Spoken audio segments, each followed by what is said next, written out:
প্রায় ৮০টার মতো নারকেল গাছ আছে আর ৫০টার মতো সুপারি গাছ আছে। যদি বর্ষার সিজন তাই পুকুরে একবার পানি থই থই করতেছে। এই পুকুরে কিন্তু মাছ চাষ করা হয়। আর এটা আমাদের নিজেদের। আর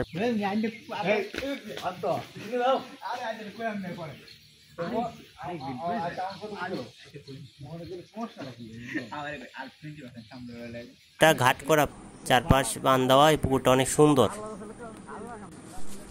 তো যে উদ্দেশ্যে বাইরেছিলাম সেই উদ্দেশ্যে যাইতেছি এখন বিল পার, দেখা যাক। তো সামনে কাঁঠাল গাছ আর সুপারি গাছ দুইটাই আমাদের। ইটগুলো আনা হয়েছে পুকুরের, অনেকগুলো কোনা ভাঙিয়েছে, ওই কোনাগুলো আবার মেরামতের জন্য। তো সামনে হলো সোহাগ ভাইয়ের খামার। সোহাগ ভাইয়ের একটা খামার না, সোহাগ ভাইয়ের এই নিয়ে মনে হয় 3টা খামার আছে, মুরগির খামার, লেয়ারের খামার, উনি মুরগি পালে। আমি এই সাইডের থেকেও পুকুরটারে আরেকবার দেখায় দিই। পুকুরটা আসলে অনেক সুন্দর।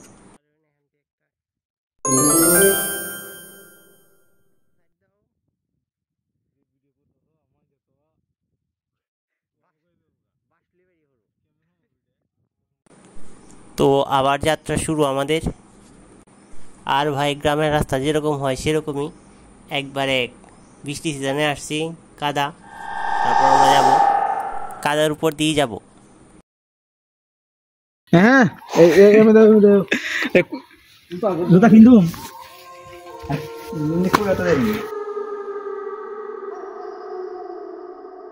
এই যে সোহাগ ভাইয়ের খামারটা, এটা সোহাগ ভাইয়ের খামার। তো সাইডে আরেকটা দেখতেছেন, এটাও সোহাগ ভাইয়ের খামার। আর আরেকটা আছে অনেক দূরে, ওটাও সোহাগ ভাইয়ের খামার, নিজেদের খামার আর কি। তো সোহাগ ভাই হলো বর্তমানে মেম্বার, আমাদের নিজেদেরই ভাই উনি। ওনার খামারগুলো আসলেই অনেক বড় বড়, আর উনি মুরগি পরিচর্যা করতে ভালোবাসেন। কাদার অংশ পার হয়েও শান্তি পাইলাম না, রাস্তার অবস্থা খুব খারাপ। তো আকাশে মেঘলা না, আকাশ পরিষ্কারই আছে। তো যাচ্ছি, দেখা যাক। রোদের মধ্যে ক্যামেরাতে ফটো ভালো আসে, ছবি ভালো আসে, ভিডিও ভালো আসে, তাই যাচ্ছি আমরা। তো সামনে হইল বিজয় ভাইদের জমিতে সেচ দেওয়ার পানির কল। এটা আগে ডিজেল ইঞ্জিনে চলতো, এখন মোটরে চলে, ইলেকট্রিসিটিতে চলে। এখানে চলে, এইটা এখন অফ দ্য লাইনে চলে। আর এখান থেকে মনে করেন আশেপাশে যত জমি আছে, ক্ষেত আছে, সবাই এখান থেকে পানি নেই ড্রেনের মাধ্যমে। আর এই জীবনে যেখানে দেখবেন সেখানে দেখবেন ও মাছ ধরে, মাছ থাকুক বা না থাকুক, সে মাছ ধরবেই। তো এটা কিন্তু একটা বিশাল বড় বন, দুই পাশে জমি, মাঝখান দিয়ে রাস্তা। তো বনটা আসলে অনেক বড়। আর আকাশটা মেঘলা না, পরিষ্কার। যেখানে ভিডিওতে হয়তো আপনারা দেখতে পাচ্ছেন, অনেক ভালো হয়েছে ভিডিওটা। তো ধান ক্ষেতগুলো কাটে ফেলার কারণে মানে বিলটা একবার সমান দেখা যাচ্ছে, আরও বিশাল বড় বড় মাঠ লাগতেছে। আসলে যদি এটা বড় মাঠ, তারপরও ধান থাকলে আরও সুন্দর লাগে আর কি। আর এখন ধানের সিজন শেষ, যেহেতু পাটের সিজন, সেহেতু সবাই এখন পাট করতেছে। তো সামনে যেহেতু বিল, ওই বিলের মধ্যে সবাই পাট ধোয়া, পাট থেকে আসবার করা সব কাজ ওইখানেই করে। তো সকালের দিকে দিনটা একটু মেঘলা মেঘলা ছিল, বৃষ্টিও পড়তেছিল কয়েক ফোঁটা। ভাবছিলাম না আজকে করতে পারবো ব্লগটা। তো এখন যেহেতু দিন পরিষ্কার আছে, সেহেতু ভালোই করা যাবে ইনশাল্লাহ। অন্যবারের তুলনায় নাকি এবার বিলে প্রচুর পানি হয়েছে, সজীব ভাই বলতেছিল। তাই সজীব ভাইকে নিয়ে আমি যাচ্ছি বিলে দেখার জন্য কি পরিমাণ পানি হয়েছে। আর আজকে আমরা দেখব যে বাঁশ দিয়ে পানি মাপার পদ্ধতিটা এখনো মানুষ করে কিনা, ব্যবহার করে কিনা। তো এটা অনেক প্রাচীন একটা পদ্ধতি।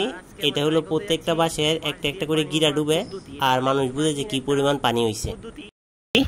যখন অ্যানালগের যুগ ছিল, ডিজিটাল যুগ ছিল না, তখন মানুষ এটা ব্যবহার করতো। তখন এটা দেখার জন্য যাচ্ছি। তো বিলে গেও তো আমরা দেখবো, এটা আগের থেকে বলে রাখলাম। আর এই পাশে নতুন একটা ফিশারি পরে, এটাও আমার ভাইয়েরই, সোহাগ ভাইয়ের ফিশারি। উনি নতুন করছে ফিশারিটা, এটা অনেক বিশাল বড় ফিশারি। তো এই নিয়ে মনে হয় চ্যানেলে আছে ভিডিওটা, আপনারা খুঁজলে পাবেন। আর বিলে যাওয়ার রাস্তা যেটা, এটা একবারে সোজা রাস্তা, শুয়ের মতো। সামনে হয়তো বা 2-3টা মুচুরা আছে, কিন্তু রাস্তা একবারে সমান রাস্তা, একবার শুয়ের মতো সোজা রাস্তা।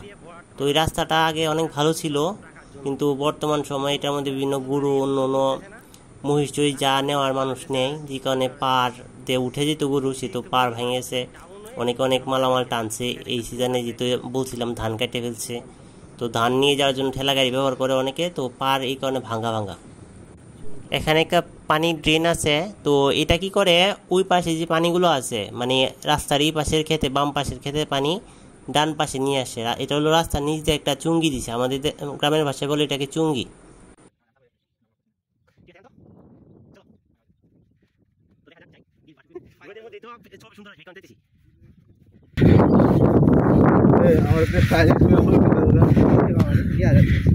আওয়ার সময় তো এখন যেই সময়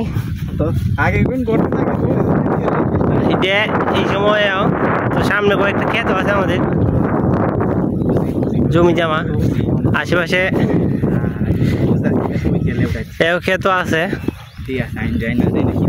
রাস্তা সুন্দর দেখতেছি। তো আমার সাথে আছে সুদীপ ভাই রান্ত। তো এখানে একটা বড় নেন্টি গাছ ছিল, আমাদের নিজেদের চাচারি ছিল, উনি কাটে ফেলছে গাছটা। ছবিটা নাই, ছবিটা থাকলে আমি দেখাতে পারতাম। তো যেটা বলছিলাম, একবার সোজা রাস্তা, তবে সামনে 2-3টা মুচু রাস্তা।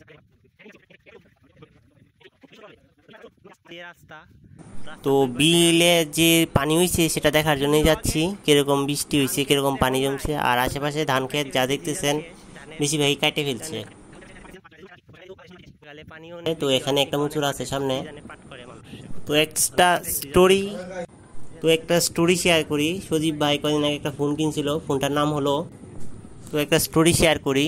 সজীব ভাই কদিন আগে একটা ফোন কিনছিল, Tecno Spark 20 pro plus, 16 GB RAM, 256 GB হলো গিয়ে রোম। তো ওইটার যেটা হয়েছে, ওইটার হলো গিয়ে যেহেতু ফোনটা একটু গ্লাসটা একটু বাঁকা, তো ওইটার গ্লাসটা যেহেতু একটু বাঁকা, সেহেতু ওইটার মধ্যে যে গ্লাস পেপারটা লাগায় ওইটা প্রতিবারই মনে করেন লাগানো হয় না। তো হিট দেওয়া লাগাইছে, তারপর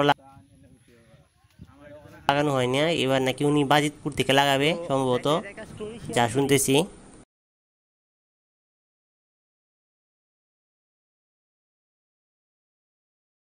আশেপাশে কয়েকটা খেজুর গাছ আছে, সামনে কয়েকটা খেজুর গাছ, পরে খেজুর ধরে না, কারণ আমাদের দেশি জাত এইটাতে শুধু রস পাওয়া যায়, কিন্তু এই ধরনের কোনো খেজুর, এই গাছের যে খেজুর এগুলো খাওয়ার যোগ্য হয় না।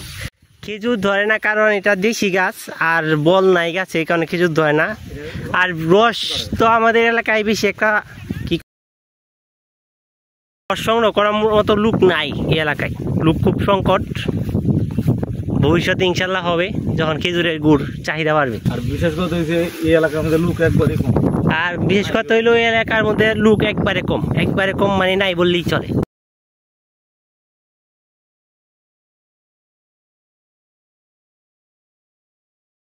আশেপাশে একটা বিশাল বড় বড় তাল গাছ আছে, আমি বিরলে দেখাই দিচ্ছি। টিকটক ভিডিও করতো না, আমার ফোনে একটা স্লো মোশন মোড আছে, এইটাতে টিকটক করা নাই। আমি একটা টিকটক বানাই, মানে একটা ভিডিও বানায় রাখছেন, দেখেন না ভিডিও তো সেই ক্লিয়ার। বেশ আছে ভিডিও রক আইনে কারণ আমি ভিডিওটা বানাই দিই এখন। তো আমরা প্রায় বিলের কাছে চলে আসছি, আর বেশি দূর নাই। যারা তখন অপেক্ষা করে ভিডিও দেখতেছেন তাদেরকে অসংখ্য।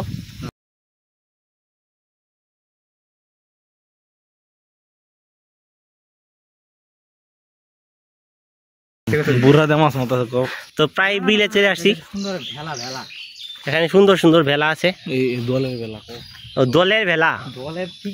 তো এই ভিডিওটার পার্ট 2 খুব শীঘ্রই চলে আসবে, আপনারা চ্যানেলের সাথেই থাকেন।